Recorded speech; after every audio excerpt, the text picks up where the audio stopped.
Hello friends, mutton fry తయారీ విధానం చూసేద్దామండి. చాలా ఈజీగా అయిపోతుంది. ముక్క కూడా మంచిగా వస్తుంది, గట్టిగా ఉండదండి. ముక్క కూడా చాలా సాఫ్ట్గా వస్తుందండి. దానికి కావలసిన ఇంగ్రీడియంట్స్ అన్నీ చూసేద్దాం. ఒక 300 గ్రామ్స్ మటన్, 350 గ్రామ్స్ నేను తీసుకున్నానండి. మీరు ఎంత కావాలంటే అంత క్వాంటిటీలో తీసుకోవచ్చండి. ఒక స్పూన్ ఉప్పు, ఒక స్పూన్ కారం, ఇవి అన్నీ దీంట్లో వేసుకొని మిక్స్ చేసుకొని ఒక హాఫ్ అన్ అవర్ 1 అవర్ బాగా నాననివ్వాలండి. ఈ మిశ్రమాన్ని బాగా ఇలా మిక్స్ చేసుకున్నాక బాగా నాననివ్వాలి. ఒక హాఫ్ అన్ అవర్ దీన్ని పక్కకు పెట్టేసుకున్నామండి. తర్వాత కావాల్సిన ఐటమ్స్: ఒక టమాటా, 2 లవంగాయలు, 2 చెక్క, 2 పచ్చిమిర్చి, కొంచెం కరేపాకు, కొంచెం కొత్తిమీర, 1 టీ స్పూన్ అల్లం వెల్లుల్లి పేస్ట్, 2 చిన్న ఉల్లిపాయలు తీసుకున్నానండి. ధనియాల పొడి మిక్సీకి పట్టుకోవాలండి లైట్గా. ఇలా ఆనియన్ సన్నగా పొడుగ్గా కట్ చేసుకున్నాం.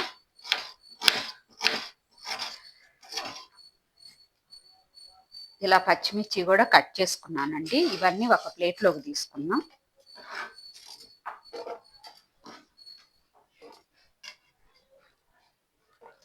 తర్వాత టమాటా కూడా కట్ చేసుకున్నామండి. ఇలా టమాటా కూడా కట్ చేసుకున్నాక ఇవి కూడా ఒక ప్లేట్లోకి తీసుకున్నాము. తర్వాత ఒక బాండీలో 2 స్పూన్లు ఆయిల్ పోసి స్టవ్ వెలిగించుకున్నామండి. ఆయిల్ మరగనిచ్చి దాంట్లో చెక్క, లవంగాయి, 2 మిరియాలు వేసుకుందాం.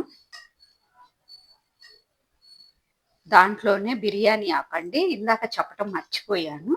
2 పచ్చిమిర్చి చీలికలు, ఆనియను,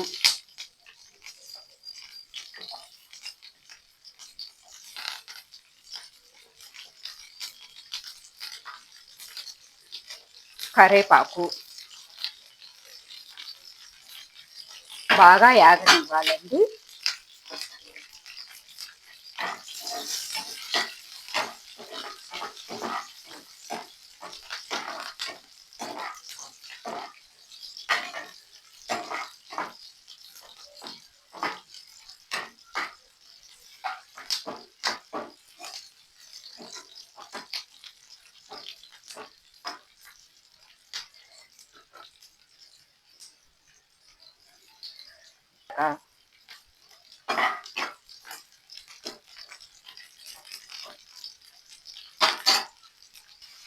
ఈ ఆయిల్లో ఇది వేసాక బాగా తిప్పాలండి. ఇది బాగా తిప్పాక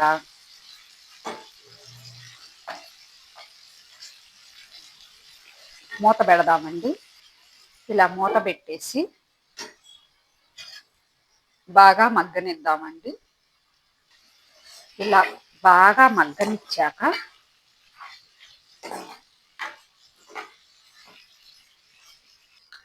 దీంట్లోని వాటర్ అన్నీ ఇంకిపోయాయండి. ఇప్పుడు దీంట్లోకి 1 టీ గ్లాస్ అన్ని వేడి వాటర్ పోసుకున్నామండి. వేడి వాటర్ పోస్తే మటన్ ముక్క బాగా మెత్తగా సాఫ్ట్గా వస్తుందండి. టీ గ్లాస్ అన్ని పొయ్యాలండి కంపల్సరీ. ఎందుకంటే మటన్ అయితే గట్టిగా ఉంటుంది కాబట్టి కొంచెం యాగాలి కాబట్టి కొంచెం 1 టీ గ్లాస్ అన్ని వేడి వాటర్ పోద్దామండి. ఇప్పుడు ఈ టీ గ్లాస్ అన్ని వాటర్ వేడి పెట్టి పోసానండి. చూడండి,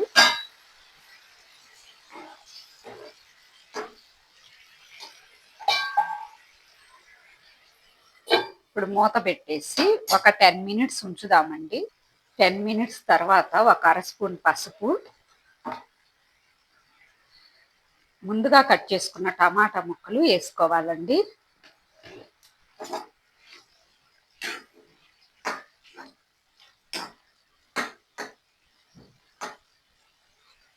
ఇలా వేసుకొని తిప్పి మళ్ళీ మూత పెడదామండి.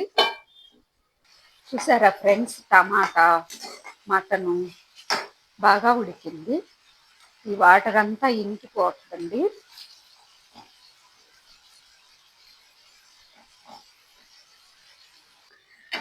చూసారు కదండి, వాటర్ అంతా ఇంకిపోయాయి.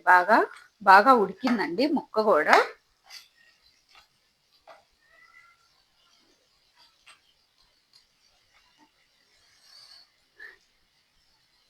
ఇప్పుడు దీంట్లో ముందుగా తయారు చేసి పెట్టిన మసాలా పొడిని వేద్దామండి. ఓన్లీ ధనియాలు మాత్రమే.